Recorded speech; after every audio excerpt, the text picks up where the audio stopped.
Audiolivros Alicerces da Fé Cristã, volume 3. Parte 3. Julgamento Eterno. Capítulo 1. Deus, juiz de todos. Ao longo dos volumes desta série, examinamos sistematicamente as 6 doutrinas indicadas em Hebreus 6:1-2 e que são ali designadas por fundamento da doutrina de Cristo. Essas 6 doutrinas são: 1. Arrependimento de obras mortas. 2. Fé em Deus. 3. Doutrina dos batismos. 4. Imposição de mãos. 5. Ressurreição dos mortos. 6. Juízo ou julgamento eterno. Examinaremos agora a 6ª e última dessas doutrinas fundamentais, o juízo eterno. Nesse capítulo, consideraremos os 2 seguintes aspectos do julgamento divino. Primeiro, a revelação geral que a Escritura dá de Deus como juiz de todos. E segundo, os princípios fundamentais segundo os quais o julgamento de Deus é administrado. O juízo temperado pela misericórdia. Como introdução ao ensino da Bíblia, relativo a Deus como juiz, consideraremos Hebreus 12:22-24. Mas chegastes ao monte de Sião e à cidade do Deus vivo, a Jerusalém celestial e aos muitos milhares de anjos, a universal assembleia e igreja dos primogênitos, que estão inscritos nos céus, e a Deus, o juiz de todos, e aos espíritos dos justos aperfeiçoados, e a Jesus, o mediador de uma nova aliança, e ao sangue da aspersão, que fala melhor do que o de Abel. Esses 3 versículos apresentam um quadro de Deus na sua morada celeste, dos santos e redimidos que habitam ali com ele. A chave da análise correta desses versículos é o número 3. Primeiro que tudo, os versículos dividem-se naturalmente em 3 partes principais. Primeiro, uma descrição do lugar de habitação de Deus. Segundo, uma enumeração dos que habitam com Deus. Terceiro, uma apresentação do próprio Deus. Depois, cada uma dessas 3 partes principais possui uma posterior subdivisão tríplice. A descrição da morada de Deus é tripla. Primeiro, o Monte Sião. Segundo, a cidade do Deus vivo. Terceiro, a Jerusalém celestial. A enumeração dos que ali habitam é igualmente tripla. Primeiro, os muitos milhares de anjos. Segundo, a universal assembleia e igreja dos primogênitos, que estão inscritos nos céus. Terceiro, os espíritos dos justos aperfeiçoados. Relativamente a esses 3 grupos, podemos apresentar a seguinte explicação sucinta. Os anjos aqui referidos são os que se mantiveram no seu domínio correto, não se juntando nem à primeira rebelião de Satanás, nem à impiedade universal, tanto de homens como de anjos, no período anterior ao dilúvio. A Igreja dos Primogênitos representa os santos da nova aliança, que através da experiência do novo nascimento, viram os seus nomes inscritos no céu, tornando-se assim as primícias da nova criação de Deus em Cristo. Os espíritos dos justos aperfeiçoados representam os santos das eras passadas, que através de uma vida da fé foram gradualmente aperfeiçoados. Por fim, a apresentação do próprio Deus é igualmente tripla. Primeiro, Deus, o juiz de todos. Segundo, Jesus, o mediador de uma nova aliança. Terceiro, o sangue da aspersão, isto é, o sangue derramado de Jesus que fala melhor do que o de Abel. Com os olhos da fé e à luz da Escritura, analisemos esta cena celeste que nos é aqui apresentada. No centro, observamos uma figura solene, majestosa e inspiradora de respeito. Deus, o juiz de todos. Aqui, Deus é-nos revelado na sua autoridade, soberana e eterna como juiz. Juiz de todos, juiz dos céus e juiz da terra, juiz dos anjos e juiz dos homens. Contudo, se Deus fosse revelado apenas como juiz, então não haveria aqui lugar para os pecadores, nem para os espíritos aperfeiçoados do Antigo Testamento, nem para os santos nascidos de novo do Novo Testamento. Portanto, em misericórdia, a revelação da palavra de Deus conduz-nos da figura de Deus, o juiz, a pessoa de Jesus, o mediador. Jesus é o único que pode interpor-se entre um Deus santo e justo e os homens perdidos e pecadores e reconciliar ambos. O quadro fica completo com a revelação do sangue de Jesus, que é tanto o meio como o preço pelos quais a reconciliação foi alcançada. Neste quadro, o sangue de Jesus é contrastado com o sangue de Abel. Há 3 pontos principais de contraste. Primeiro, o sangue de Abel foi derramado sem o seu consentimento e contra a sua vontade, por um súbito golpe criminoso sem aviso, ao passo que o sangue de Jesus foi dado livremente, com seu próprio consentimento, como preço da redenção do homem. Segundo, o sangue de Abel foi aspergido sobre a terra, enquanto o sangue de Jesus foi esparzido perante o propiciatório no céu. Terceiro, o sangue de Abel clamou a Deus por vingança por causa do seu assassínio, enquanto o sangue de Jesus roga por misericórdia e perdão pelo pecador. Portanto, vemos que essa revelação de Deus, como juiz de todos, é conciliada pela revelação da misericórdia e da graça de Deus, manifestas na tarefa mediadora e no sangue derramado de Jesus. Essa revelação de Deus, como um Deus de julgamento, conciliada pela graça e pela misericórdia, está em harmonia com a revelação total da Escritura sobre este tema. A Bíblia inteira revela que, por um direito soberano e eterno, o papel de juiz pertence a Deus em pessoa. Esse tema abordado em todo o Antigo Testamento, por exemplo, em Gálatas 18:25, Abraão diz ao Senhor: não faria justiça o juiz de toda a terra? Igualmente, em Juízes 11:27, lemos: o Senhor que é juiz, julgue hoje. E no Salmo 58:11, deveras há um Deus que julga na terra. Bem no Salmo 94:2, o salmista diz a Deus: exalta-te tu, que és juiz da terra. Semelhantemente, em Isaías 33:22, porque o Senhor é o nosso juiz. No entanto, a expressão mais verdadeira e mais perfeita da natureza eterna de Deus não se revela no julgamento, mas na graça, não na ira, mas na misericórdia. Essa verdade é ilustrada na descrição da ira e do julgamento de Deus, apresentada em Isaías 28:21. Porque o Senhor se levantará como no monte de Perazim e se irará como no vale de Gibão, para fazer a sua obra, a sua estranha obra, e para executar o seu ato, o seu estranho ato. Aqui o profeta Isaías retrata o Senhor a erguer-se para administrar ira e julgamento sobre os seus adversários. Contudo, descreve este ato como estranho. A administração de ira e julgamento é estranha à natureza íntima de Deus. Não é algo que ele naturalmente deseje fazer. É antes a resposta inevitável de Deus ao comportamento ímpio e ingrato do homem. É o caráter e o comportamento distorcidos e deformados dos homens, a criatura que provoca essa estranha manifestação da ira e do julgamento de Deus, o Criador. Ao passarmos do Antigo Testamento para o Novo, entramos numa revelação plena dos motivos e métodos do julgamento de Deus. Uma ênfase renovada é posta sobre o fato de que a ira e o julgamento são estranhos à natureza e propósitos íntimos de Deus, um Deus que é chamado Deus do amor. Em João 3,17, Cristo diz: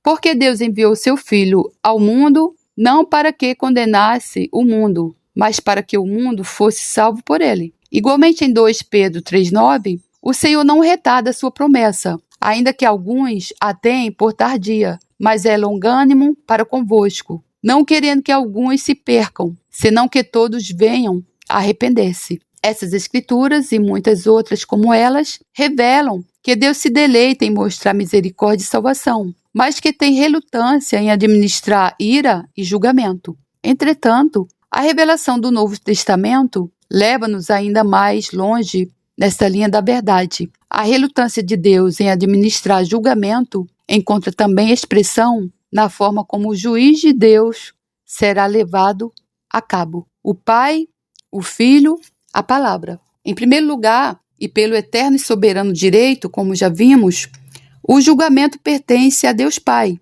Em 1 Pedro 1,17, o apóstolo fala do Pai que, sem acepção de pessoas, julga segundo a obra de cada um. Aqui declara-se que o julgamento de todos os homens é função que pertence a Deus Pai.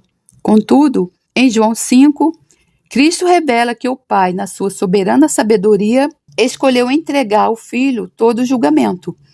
Em João 5, 22 a 23, Cristo diz: "E também o Pai a ninguém julga, mas deu ao Filho todo o juízo, para que todos honrem o Filho como honram o Pai. Quem não honra o Filho, não honra o Pai que o enviou." Também nos versículos 26 e 27 do mesmo capítulo, Cristo diz: "Porque como o Pai tem a vida em si mesmo, assim deu também ao Filho ter a vida em si mesmo, e deu-lhe o poder de exercer o juízo, porque é o Filho do homem." Aqui declara-se explicitamente que a função de juízo foi transmitida do Pai para o Filho. São dadas duas razões para tal. Primeiro, porque o lugar de juiz é acompanhado da honra devida ao juiz, e desta forma, todos os homens são obrigados a mostrar a mesma honra a Deus Filho, que é devida a Deus Pai. Segundo, porque Cristo é também Filho do homem, bem como Filho de Deus, ou seja, partilha tanto da natureza humana como da divina, e deste modo, no seu juízo, pela sua experiência pessoal, pode entender todas as enfermidades e tentações da carne humana. Deste modo, como a natureza divina é tão graciosa e misericordiosa no Filho como no Pai, também não é desejo de Cristo administrar juízo.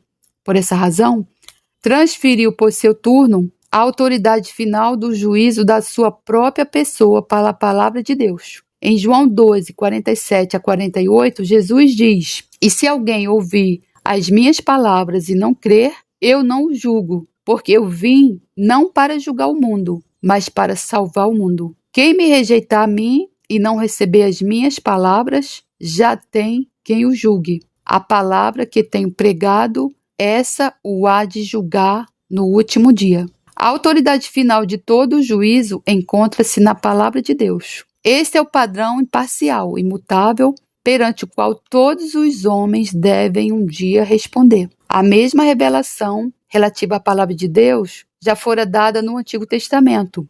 Com efeito, Davi diz a Deus no Salmo 119 e 160: "A tua palavra é a verdade desde o princípio, e cada um dos teus juízos dura para sempre." Ou seja, todos os padrões e princípios do juízo de Deus estão contidos na sua palavra. E como essa mesma palavra, da qual fazem parte esses padrões e princípios de juízo, permanecem imutáveis para sempre. Glórias a Deus. 4 princípios do julgamento pela palavra.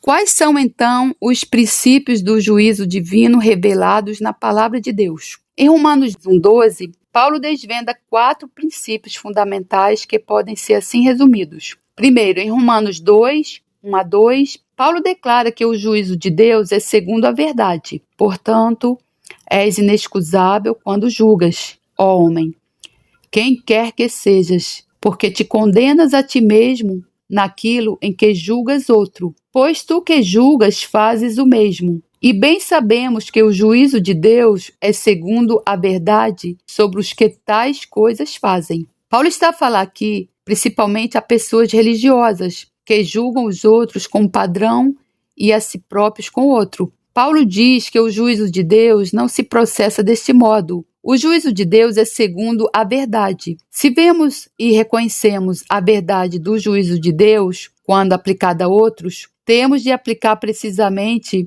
a mesma verdade a nós mesmos e às nossas vidas. O padrão de Deus não varia, é sempre a verdade, isto é, a verdade revelada da palavra de Deus. O próprio Jesus diz ao Pai em João 17:17: "A tua palavra é a verdade." Esse padrão revelado da verdade de Deus aplica-se tanto ao que julga como ao que é julgado. Segundo, o julgamento de Deus é segundo as obras. Em Romanos 2,6, Paulo diz que Deus recompensará cada um segundo as suas obras. Esse princípio do julgamento divino repete-se muitas vezes em toda a Escritura. Por exemplo, Pedro diz em 1 Pedro 1,17: "O Pai julga segundo a obra de cada um." Igualmente, no relato do julgamento final, em Apocalipse 20:12, lemos: "Abriram-se os livros e os mortos foram julgados pelas coisas que estavam escritas nos livros, segundo as suas obras. Nesse contexto, o uso da palavra livros é interessante e esclarecedor. Em português moderno, a palavra livro normalmente refere-se a um certo número de folhas de papel presas num dos lados. No tempo do Novo Testamento, porém, um livro normalmente tinha a forma de uma longa folha de pergaminho, de cabedal ou de outro material que se mantinha enrolada e que devia ser desenrolada para poder ser lida. Um rolo assim selado com 7 selos sucessivos desempenha efetivamente um papel proeminente no imaginário do livro do Apocalipse. Entre os diversos meios desenvolvidos pela moderna tecnologia para registrar e transmitir informação, há um que de longe se assemelha muito mais com um antigo rolo do que um livro moderno. É a fita eletromagnética de gravação. Ela é mantida enrolada precisamente da mesma maneira que os antigos rolos, mas deve ser desenrolada a fim de transmitir a informação nela gravada. Com esse quadro de uma fita eletromagnética em mente, torna-nos fácil perceber que há no céu um registro individual da vida inteira de cada ser humano. Tal como as palavras de um homem podem ser gravadas e conservadas na terra através de uma fita eletromagnética, também no livro O Rolo Especial, Deus conserva no céu um registro completo e fiel de toda a vida de cada pessoa. Meu Deus do céu! Segundo esse registro dos seus atos, conservado neste rolo celeste, cada pessoa será julgada um dia. Contudo, temos de ter cuidado para não limitar o significado da palavra obras apenas a ações externas, como as que podem ser observadas por outros seres humanos.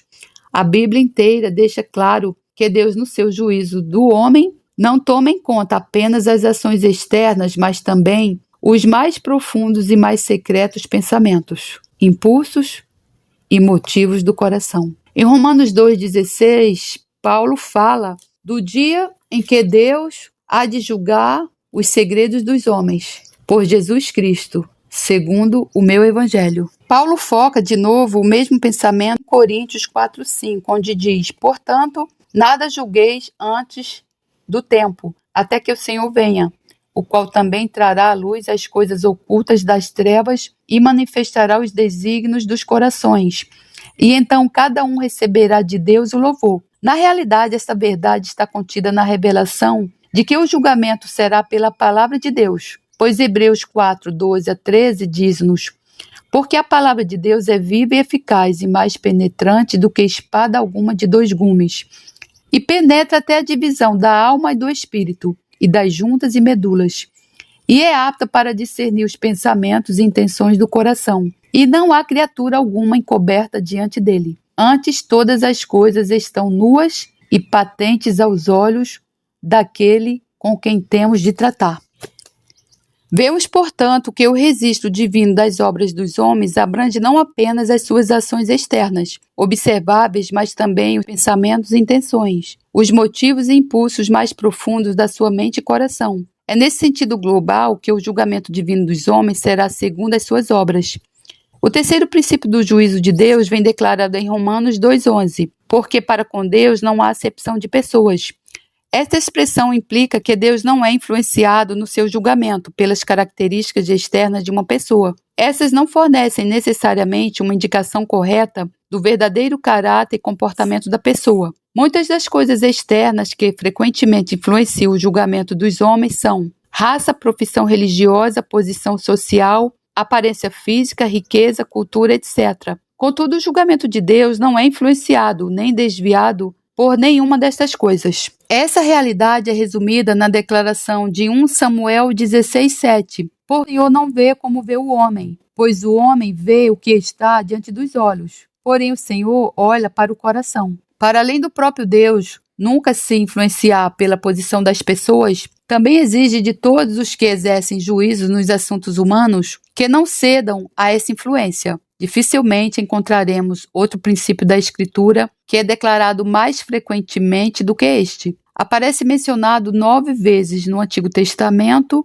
e 7 no Novo Testamento, num total de 16 vezes. O quarto princípio do juízo de Deus é segundo a luz. É o que está implícito em Romanos 2,12. Porque todos os que sem lei pecaram, sem lei também perecerão. E todos os que sob a lei pecaram, pela lei serão julgados. Aplicado na generalidade, isso significa que cada pessoa será julgada segundo a medida de luz e compreensão morais de que dispõe. Os que tiveram pleno conhecimento dos padrões morais de Deus, revelados através da lei de Moisés, serão julgados por essa lei. Mas os que não possuem a revelação mais plena da lei de Moisés, não serão julgados por ela, mas apenas de acordo com a revelação geral de Deus, dada à raça humana como um todo, através das maravilhas da criação. Essa revelação geral de Deus através da criação é mencionada por Paulo em Romanos 1,20. Porque as suas, ou isto é, de Deus, coisas invisíveis, desde a criação do mundo, tanto o seu eterno poder como a sua divindade se entendem e claramente se veem pelas coisas que estão criadas, para que eles fiquem inexcusáveis. Então, Paulo declara aqui que uma revelação geral de Deus, isto é, o seu eterno poder e divindade, é dada através da criação, a todos os homens em todo lado, independentemente da raça ou religião que possuem ou tenham a compreensão normal.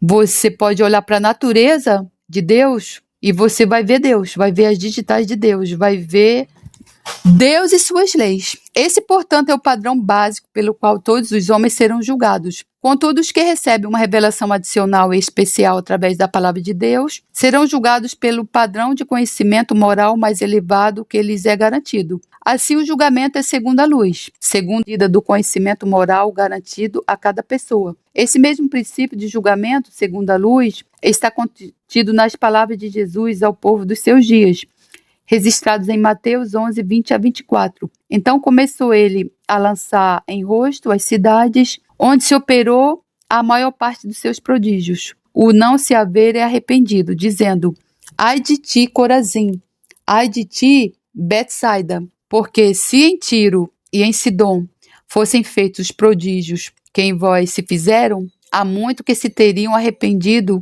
com saco e com cinza. Por isso eu vos digo que haverá menos rigor para Tiro e Sidom no dia do juízo do que para vós. E tu, Cafarnaum, que te ergues até os céus, serás abatida até aos infernos. Porque se em Sodoma tivessem sido feitos os prodígios que em ti se operaram, teria ela permanecido até hoje. Porém eu vos digo que haverá menos rigor para os de Sodoma no dia de juízo do que para ti. Então Jesus mostra aqui que as cidades pecadoras do mundo antigo, Tiro, Sidom e Sodoma, serão julgadas segundo a medida do conhecimento moral que possuíam nos seus dias. Por outro lado, as cidades do seu tempo, Corazim, Betsaida e Cafarnaum, serão julgadas segundo a medida de conhecimento muito maior que lhes estava disponível através da sua presença e ministério pessoais. Por essa razão, o julgamento dessas últimas cidades será muito mais severo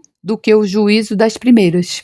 Apliquemos esses princípios aos dias em que vivemos. Nós que estamos hoje vivos seremos julgados pela medida de luz e conhecimento morais disponíveis à nossa geração. Para aqueles que entre nós vivem em países com uma longa história de cristianismo, como a América ou o Reino Unido, há provavelmente uma maior medida de conhecimento moral mais facilmente disponível do que em qualquer outra geração anterior da história da Terra. Por essa razão, os padrões pelos quais seremos julgados serão os mais elevados de todos. A nós, na nossa geração, aplicam-se as palavras de Jesus em Lucas 12, 48. A qualquer que muito for dado, muito lhe pedirá, e ao que muito lhe confiou, muito mais lhe dará. Eis então os 4 princípios fundamentais do julgamento segundo a palavra de Deus. 1. Segundo a verdade. 2. Segundo as obras. 3. Sem acepção de pessoas. 4. Segundo a luz disponível àqueles que serão julgados. Capítulo 2. Os juízos de Deus na história. Tendo estabelecido no capítulo 1 os princípios gerais do juízo divino, prosseguiremos agora para salientar 2 estágios distintos e separados nos quais o juízo de Deus é administrado à raça humana. O julgamento histórico versus julgamento eterno. O primeiro desses 2 estágios é o juízo de Deus no tempo, ou na história, isto é, a parte do juízo de Deus que se realiza na cena da história humana. O segundo desses dois estágios é o juízo de Deus na eternidade. É a esse segundo estágio de julgamento que Hebreus 6:2 se refere e que é ali designado por juízo eterno. O juízo eterno não é levado a cabo na cena do tempo ou da história humana. O juízo eterno é o julgamento que aguarda cada alma humana na eternidade,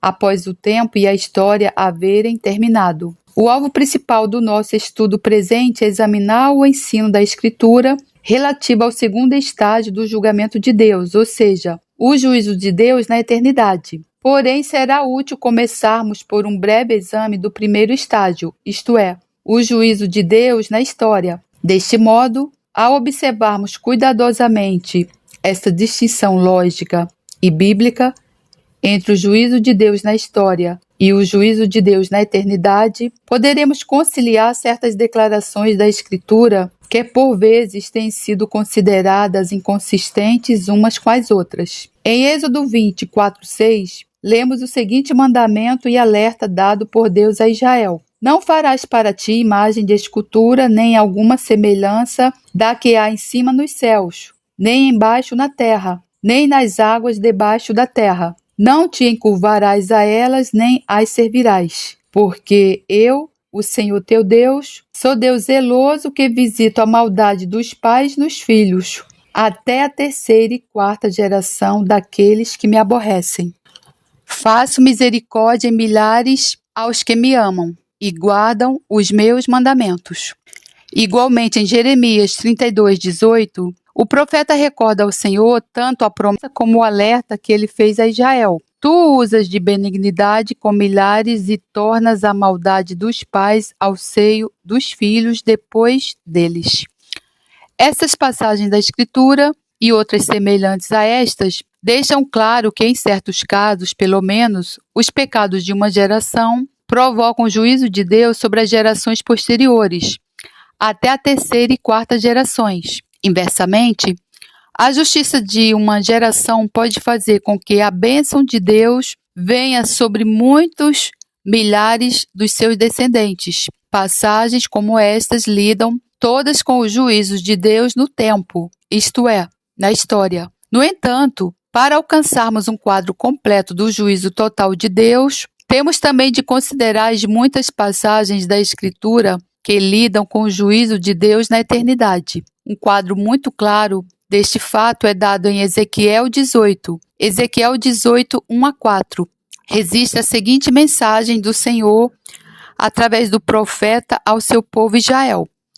E veio a mim a palavra do Senhor dizendo: Que tendes vós que dizeis esta parábola acerca da terra de Israel, dizendo: Os pais comeram uvas verdes e os dentes dos filhos se embotaram. Vivo eu, diz o Senhor Jeová, que nunca mais direis este provérbio em Israel. Eis que todas as almas são minhas, como a alma do pai, também a alma do filho é minha. A alma que pecar, essa morrerá. Essa passagem indica que quando Deus, através dos seus profetas, repreendia Israel por causa do seu desvio, o povo tentava desculpar-se, colocando a culpa da sua condição no pecado das gerações precedentes.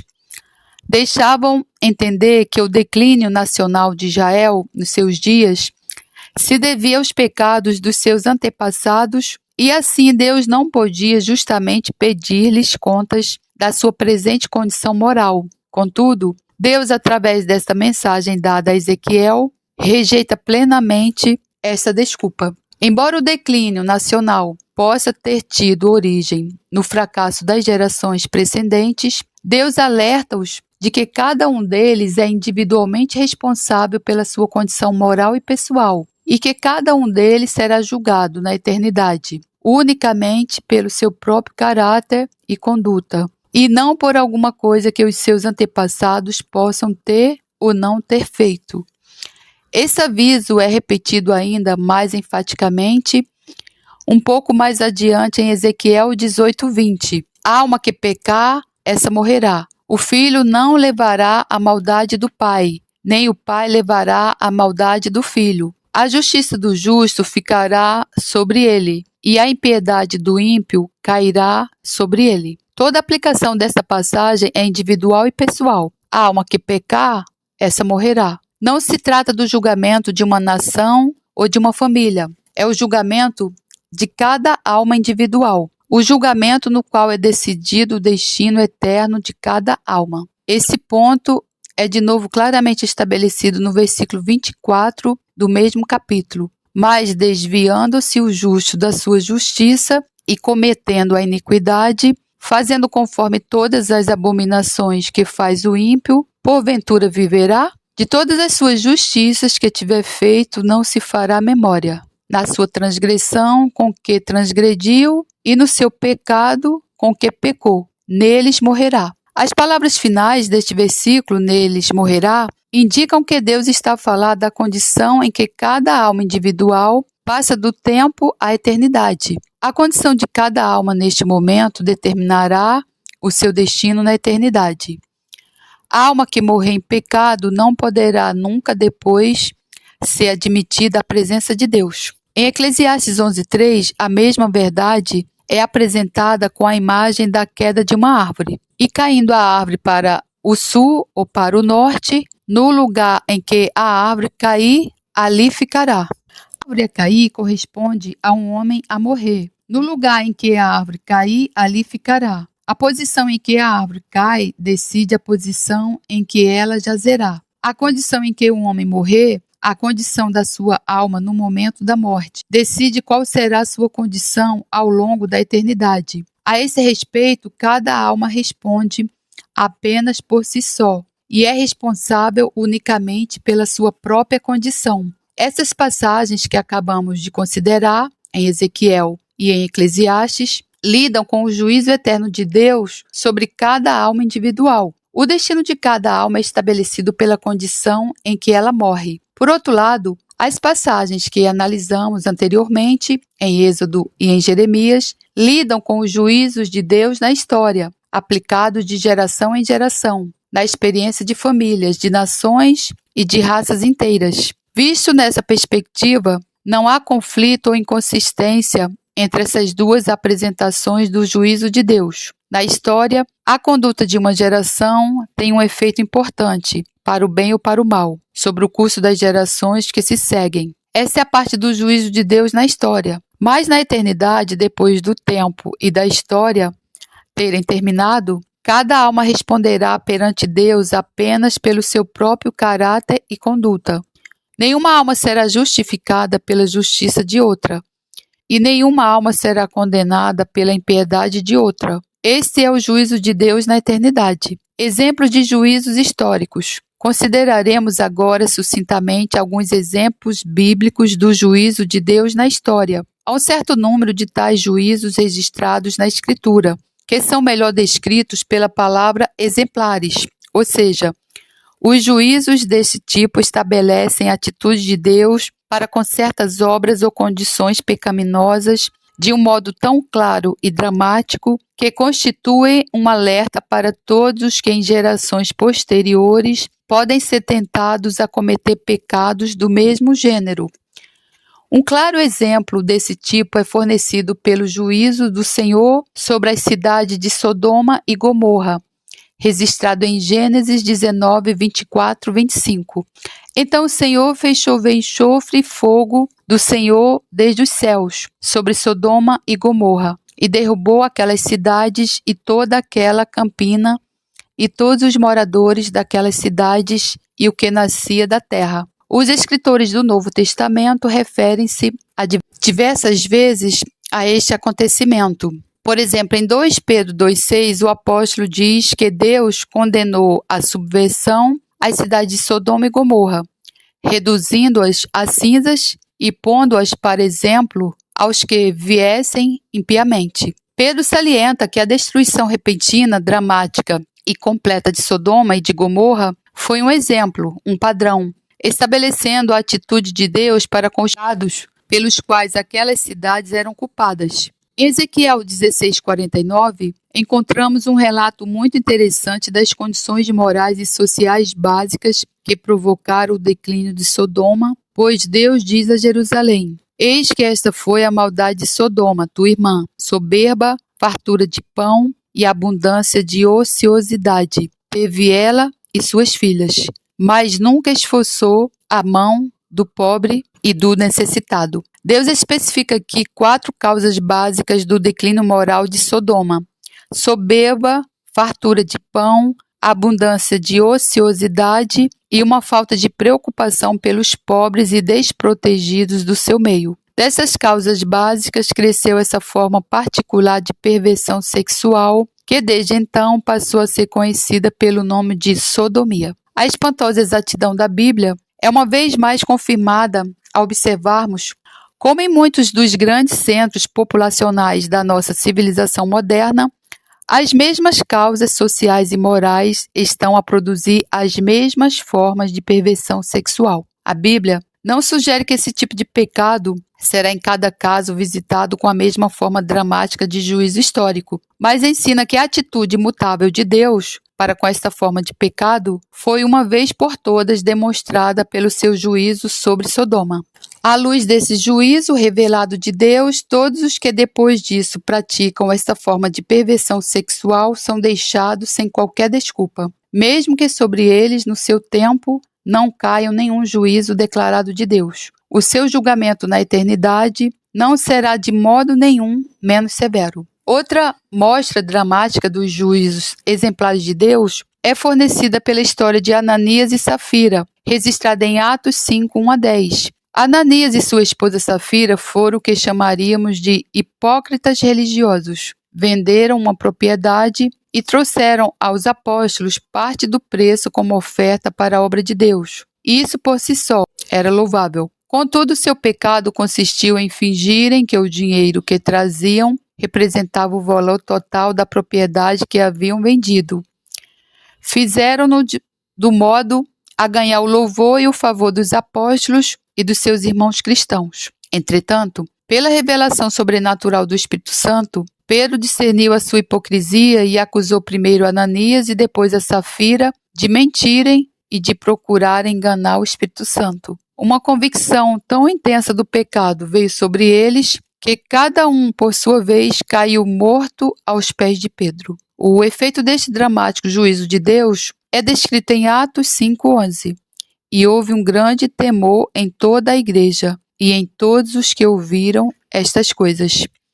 Claro que não há nenhuma sugestão de que Deus julgará sempre deste modo duro e dramático comportamentos semelhantes de cristãos professos. Mas a atitude imutável de Deus para com a mentira e a hipocrisia por parte de cristãos professos é demonstrada por este incidente como um alerta a todas as gerações subsequentes da igreja. Numa escala mais ampla, o relato do povo de Deus, Israel, desde os tempos de Moisés até aos dias atuais, abunda com exemplos dos juízos de Deus na história. Na altura em que Deus deu pela primeira vez a lei a Israel, antes de ter entrado na terra prometida, Deus alertou através de Moisés para os julgamentos que traria sobre eles se afastassem dele em desobediência e rebelião. Uma dessas passagens de alerta profético feito a Israel encontra-se em Levítico 26, 14, 45.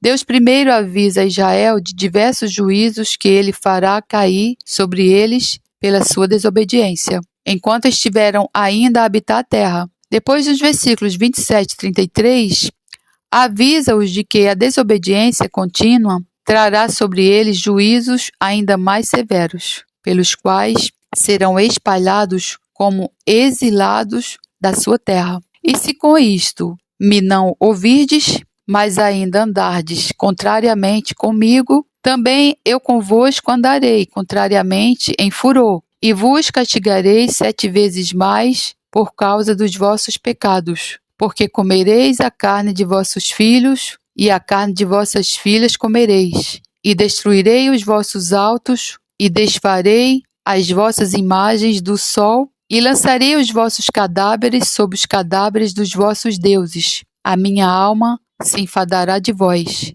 E porei as vossas cidades por deserto, e assolarei os vossos santuários, e não cheirarei o vosso cheiro suave. E assolarei a terra, e se espantarão disso os vossos inimigos que nela morarem. e vos espalharei entre as nações, e desembainharei a espada atrás de vós, e a vossa terra será assolada, e as vossas cidades serão desertas. Pela invasão da Palestina, pelos exércitos romanos sob a chefia de Tito em 70 d.C., e através de invasões subsequentes, cada detalhe desta profecia foi cumprido, com exatidão na experiência de Israel.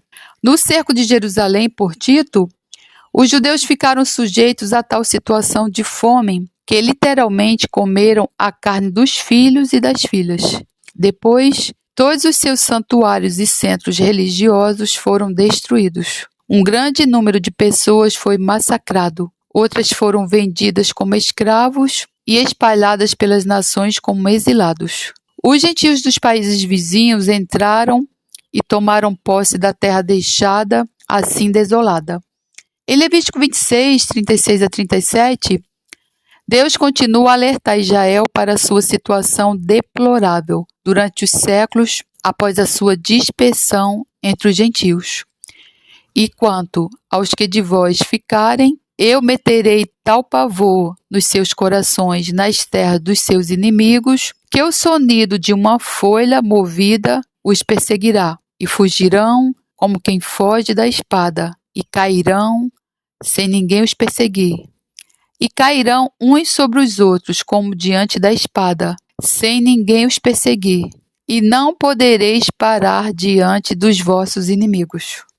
Uma vez mais, ao analisarmos a história de Israel, vemos que cada uma dessas profecias se cumpriu sucessivamente na vergonha, no medo, na degradação e na perseguição que marcaram 18 séculos de dispersão. Contudo, antes da profecia terminar, Deus também faz uma promessa de que a sua misericórdia nunca se desviará total e plenamente de Israel, pois diz no versículo 44 do mesmo capítulo: E demais disto também, estando eles na terra dos seus inimigos, não os rejeitarei nem me enfadarei deles, para consumi-los e invalidar o meu concerto com eles, porque eu sou o Senhor seu Deus.